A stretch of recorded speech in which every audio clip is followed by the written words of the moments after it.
नमस्कार, आप देख रहे हैं नेक्स्ट स्पोर्ट्स और मैं हूं लव कुमार। हमारे खास अपडेट में आपका स्वागत है। भारत और ऑस्ट्रेलिया का वनडे सीरीज खत्म हो गया और भारतीय टीम को इस सीरीज में करारा हार का सामना करना पड़ा। और आज हम इस खास अपडेट में यही जानेंगे कि वो कौन सी बड़ी वजह रही जिसके चलते भारतीय टीम को हार का सामना करना पड़ा। भारतीय टीम 2019 के शुरुआत से ही लगातार जीत के साथ आगे बढ़ रही थी, चाहे वो ऑस्ट्रेलिया हो, न्यूजीलैंड हो, और उसके बाद 2 ही मैच खेले थे ऑस्ट्रेलिया के सीरीज से पहले, और दोनों जगह भारतीय टीम ने जीत दर्ज किया था और शानदार तरीके से जीता था। चाहे ऑस्ट्रेलिया जब भारतीय टीम गई थी तो वहाँ पे 2-1 से सीरीज अपने नाम किया, न्यूजीलैंड गई तो 4-1 से नाम किया अपने। लेकिन ऐसा क्या बदल गया 1 महीने से भी कम वक्त के भीतर कि भारतीय टीम को अपने ही घर में 3-2 से हार का सामना करना पड़ा। पहले ऑस्ट्रेलिया ने T20 सीरीज पर कब्जा किया, 2-0 से वहाँ पे हराया। उसके बाद 5 मैचों का वनडे सीरीज था और शुरुआत के 2 मुकाबले भारतीय टीम ने जरूर जीते, लेकिन वो क्लोज मुकाबले थे। एक मैच जो पहला वनडे मैच था वहाँ पे महेंद्र सिंह धोनी और केदार जाधव की जोड़ी ने जिता दिया भारतीय टीम को, और दूसरा जो मैच था विराट कोहली की शतक और गेंदबाजों की काबिलियत ने हमें मैच जिताया। दोनों बहुत ज़्यादा क्लोज मैच था। और उसके बाद जो परिस्थितियां बदली हैं, लगातार 3 मैच रांची, मोहाली और अब दिल्ली, ये तीनों मुकाबले ऑस्ट्रेलिया ने जीते। ऐसा लग ही नहीं रहा था कि भारत ये सीरीज कहीं से भी गंवाएगा, क्योंकि 2-0 से भारतीय टीम आगे थी रांची वनडे से पहले, और हमें पूरी उम्मीद थी कि रांची वनडे जीतकर भारतीय टीम इस सीरीज पर कब्जा कर लेगी। लेकिन वहाँ से सब कुछ बदल गया, सब कुछ ऑस्ट्रेलिया के हक में गया और लगातार जो सिचुएशंस थे वो बदलते चले गए। और इसके पीछे की क्या बड़ी वजह रही होगी, तो जो सबसे बड़ी वजह रही वो भारतीय टीम में बहुत ज़्यादा एक्सपेरिमेंट। वर्ल्ड कप से ठीक पहले आखिरी ये 5 मौके थे भारतीय टीम के पास कि अपने वो प्लेइंग 11 को कंफर्म कर ले, और जो वो बैकअप ओपनर और बैकअप विकेट कीपर की तलाश कर रहे थे, जो कि तय भी था कि केएल राहुल ही बैकअप ओपनर होंगे, ऋषभ पंत ही बैकअप विकेट कीपर होंगे, उनको मौका देना था। और इस एक्सपेरिमेंट के चक्कर में भारतीय टीम ने लगातार बदलाव किए टीम्स में। हालांकि 3 मैच जो थे वो वहाँ पे सेम प्लेइंग 11 के साथ भारतीय टीम खेली थी, लेकिन वहाँ पे जो एक चीज़ मिसिंग थी भारतीय टीम की गेंदबाजी में, वो था वहाँ पे युजवेंद्र चहल का ना होना। हार्दिक पांड्या चोट की वजह से सीरीज से बाहर थे और उनकी जगह पे रविंद्र जडेजा आए थे टीम में। तो रविंद्र जडेजा को मौके देने के चक्कर में और भारतीय बल्लेबाजी की डेप्थ हो जाए, मतलब यहाँ पे लंबे ज़्यादा बल्लेबाज हो जाए, उसके चक्कर में युजवेंद्र चहल को बाहर रखा गया प्लेइंग 11 से और उनके कॉन्फिडेंस को तोड़ा गया। रविंद्र जडेजा को मौके दिए गए, रविंद्र जडेजा वो मौके अच्छे से भुना नहीं पाए, और चहल को जब चौथे वनडे मैच में दोबारा से वापस लाया गया तो वहाँ पे चहल का कॉन्फिडेंस बहुत ज़्यादा डाउन हो गया था और उसकी वजह से वो अच्छी गेंदबाजी नहीं कर पाए, जिसकी वजह से फिर से उन्हें 5वें वनडे मैच से बाहर बैठा दिया गया। तो ये जो टीम में लगातार जो एक्सपेरिमेंट हुए हैं, ये सबसे बड़ी हार की वजह है। और जो दूसरी हार की सबसे बड़ी वजह ये है कि ओपनिंग जोड़ी है वो ओपनिंग जोड़ी नहीं चली। इसके भी जो कारण है ये थोड़ा पीछे से हम जानते हैं तो थोड़ा अच्छे से समझ पाएंगे कि आखिर ओपनिंग जोड़ी जो पिछले 4-5 सालों में दुनिया की नंबर 1 जोड़ी थी, ऐसा क्या हुआ कि ये ओपनिंग जोड़ी सिर्फ एक मैच में चली, चौथे वनडे मुकाबले जो मोहाली में खेला गया, जहां पे रोहित शर्मा ने 95 रन बनाए और शिखर धवन ने अपने करियर का सर्वश्रेष्ठ प्रदर्शन किया, 143 रन बनाए। लेकिन बाकी ये जो 4 मुकाबले थे वहाँ पे ये जोड़ी क्यों नहीं चली? आखिर क्या हुआ कि शिखर धवन के बल्ले से रन्स नहीं लग रहे थे? भारत का ऑस्ट्रेलिया दौरा याद कीजिए 2018-2019 का, वहाँ पे टेस्ट सीरीज में शिखर धवन को बाहर बैठना पड़ा था। शिखर धवन का नाम नहीं था स्क्वाड में, T20 स्क्वाड में शिखर धवन का नाम था। T20 मैच उन्होंने वहाँ पे खेले, उसके बाद 1 महीने से भी ज़्यादा समय टेस्ट सीरीज में लगा। वहाँ पे 4 मैच थे टेस्ट सीरीज के, और उस दौरान वो ऑस्ट्रेलिया में छुट्टियां मना रहे थे, कोई मैच नहीं खेल रहे थे, वहाँ पे आराम कर रहे थे। और ये आराम शिखर धवन के लिए सबसे बड़ा नुकसान साबित हुआ, टीम इंडिया के लिए भी नुकसान साबित हुआ। जब उन्हें पता था कि मैं स्क्वाड में नहीं हूं तो वो भारत वापस आ सकते थे, घरेलू मैच खेल सकते थे, लेकिन धवन ने ऐसा नहीं किया और ये टीम इंडिया के लिए नुकसान हुआ यहाँ पे। उसके बाद धवन की अगर परफॉर्मेंस हम देखें तो लगातार गिरावट वहाँ पे आई है, चाहे वो ऑस्ट्रेलिया में हो या फिर न्यूजीलैंड में हो, धवन के बल्ले से कोई बड़ा स्कोर नहीं निकला। और वैसे ही यहाँ पे हमने देखा वनडे सीरीज के दौरान, T20 सीरीज के दौरान भी एक मैच धवन ने खेला था, वहाँ भी उनकी परफॉर्मेंस निकल कर नहीं आई थी।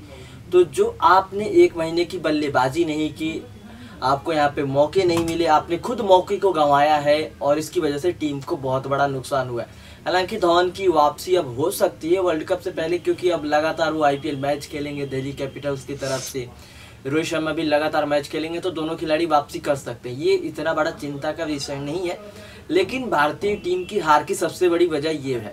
उसके बाद विराट कोहली तीसरे नंबर पे बल्लेबाजी करने आते हैं, तीसरे नंबर पे बेहतरीन तरीके से विराट कोहली बल्लेबाजी करते हैं, लेकिन चौथा जो नंबर है अंबती रायडू का, अंबती रायडू के साथ भी यही हुआ। अंबती रायडू एशिया कप में आए थे, भारतीय टीम को ज्वाइन किया था, IPL में बेहतर परफॉर्मेंस देकर एशिया कप में बेहतरीन प्रदर्शन किया। उसके बाद वेस्ट इंडीज के खिलाफ घरेलू सीरीज में बेहतरीन इनका प्रदर्शन रहा, लेकिन उसके बाद ये भी मैच नहीं खेले। साथ ही इन्होंने ये भी ऐलान कर दिया कि वो फर्स्ट क्लास क्रिकेट नहीं खेलेंगे। मतलब जो खिलाड़ी टीम इंडिया के सबसे महत्वपूर्ण अंग माने जाते हैं चौथे नंबर पे, वो अपनी मर्जी से सब कुछ डिसाइड कर लेते हैं कि वो अब घरेलू मैच नहीं खेलेंगे और इसका खामियाजा टीम को भुगतना पड़ रहा है। अंबती रायडू ने भी अपनी मनमर्जी से फैसला सुना दिया कि वो फर्स्ट क्लास क्रिकेट नहीं खेलना चाहते हैं और यही हुआ, उन्होंने मना किया। उसके बाद लंबा गैप हुआ वेस्ट इंडीज के बाद, क्योंकि वो ऑस्ट्रेलिया में सीधे वनडे सीरीज में गए थे, तो यहाँ पे T20 में नहीं थे, टेस्ट में नहीं थे, तो यहाँ पे 2-2.5 महीनों का लंबा गैप हुआ और उस गैप को वो फुलफिल नहीं कर पाए। ऑस्ट्रेलिया में उनके प्रदर्शन को देखे बेहद ही शर्मनाक रहा, 2 मैच ही खेल पाए, तीसरे मैच से उनको ड्रॉप कर दिया गया था। हालांकि न्यूजीलैंड के खिलाफ थोड़ी बेहतर परफॉर्मेंस जरूर दी, लेकिन उस तरीके का नहीं हुआ जिस तरीके की हम उम्मीद कर रहे थे। सिर्फ एक मुकाबला जो आखिरी वनडे मैच था वेलिंगटन में जो खेला गया, वहाँ पे 90 रन बनाए, बाकी किसी भी मुकाबले में उनका बल्ला नहीं चला।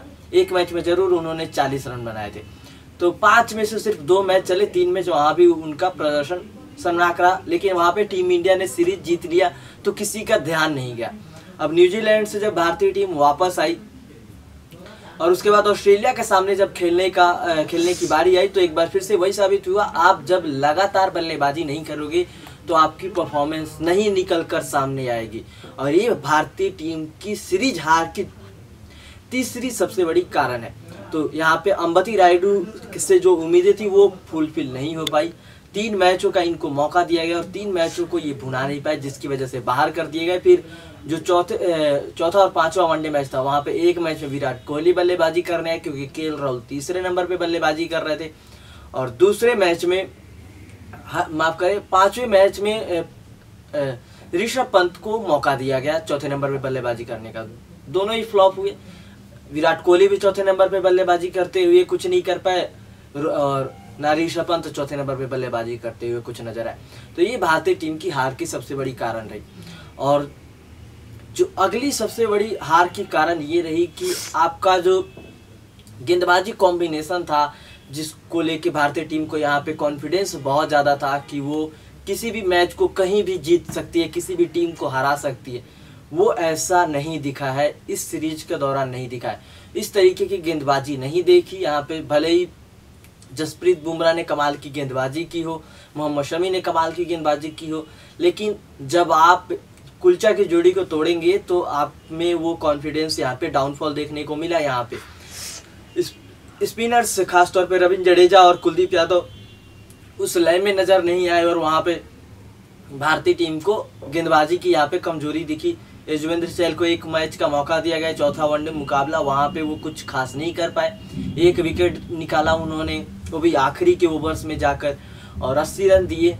तो यहाँ पे गेंदबाजी भी थोड़ी स्लो नज़र आई और ये सिर्फ और सिर्फ जो कॉम्बिनेशन है उसको तोड़ने की वजह से। भुवनेश्वर कुमार भी उतने अच्छे टच में नज़र नहीं आए। चौथे वनडे मैच में उनकी भी वापसी हुई थी, वो 3 मैच शुरुआत के नहीं खेल रहे थे और उसके बाद उन्होंने शुरुआत में बेहतरीन गेंदबाजी की, लेकिन डेथ ओवर्स में उनकी भी पिटाई हो गई। तो ये गेंदबाजी भारतीय टीम की उतनी अच्छी नहीं रही, जिसकी वजह से भारतीय टीम को हार का सामना करना पड़ा। और आखिरी एक वजह जिसके चलते भारत ने सीरीज को हराया वो है ऑस्ट्रेलिया को कमजोर आंक लेना। ऑस्ट्रेलिया टीम बॉल टेम्परिंग विवाद के बाद स्टीव स्मिथ और डेविड वार्नर बाहर चले गए, 1 साल का बैन लग गया उन दोनों खिलाड़ी पे।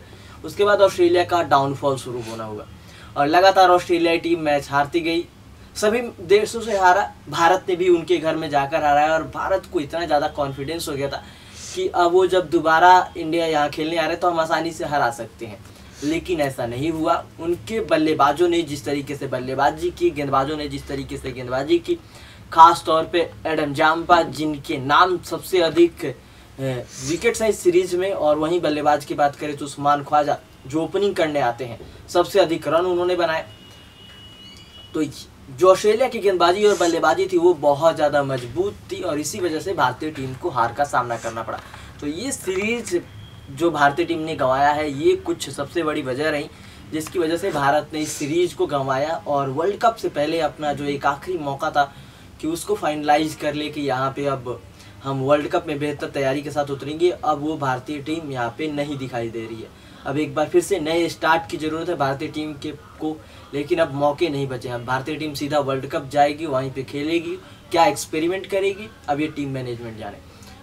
तो फिलहाल इस खास अपडेट में इतना ही। आप हमारे नेक्स्ट स्पोर्ट्स को सब्सक्राइब कर लें और आपकी क्या राय है कि भारतीय टीम ने ये सीरीज क्यों गंवाया है, आप भी कमेंट्स के जरिए अपनी राय को बता सकते हैं। नमस्कार।